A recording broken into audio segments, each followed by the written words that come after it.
வாழ்க்கையே எங்க இருக்கு? 10வது 2 வழிதான் உங்களுக்கு, பயாலஜி, கம்ப்யூட்டர். அப்புறம் 12வதுல என்ன சொல்லுவாங்க? வாழ்க்கை இங்கதாங்க இருக்கு. எங்க இருக்கு? 12வதுல. அப்ப அவன் எப்படியோ தடுமாறி 12 தாண்டி காலேஜுக்கு போயிடுவான். காலேஜ்ல போனதுக்கு அப்புறம் என்ன சொல்லுவாங்க? வேலை கிடைச்சாதான் வாழ்க்கை அப்படின்னு. கஷ்டப்பட்டு வேலை கிடைச்சிரும். வேலை கிடைச்சா என்ன சொல்லுவாங்க? கல்யாணம் பண்ணாதான் வாழ்க்கை. கல்யாணம் பண்ண அடுத்த நாள்ல என்ன கேட்பாங்க? அப்புறம் குழந்தை பிறகுல.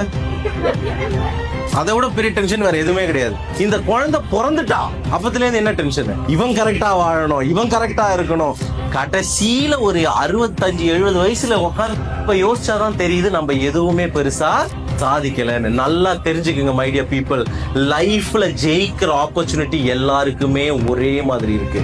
ஆனா விஷயம் என்னன்னா, நிறைய பேருக்கு என்ன இலக்குன்னே தெரியாது. லைஃப் யாருக்கு தெரியுமா சொந்தம்?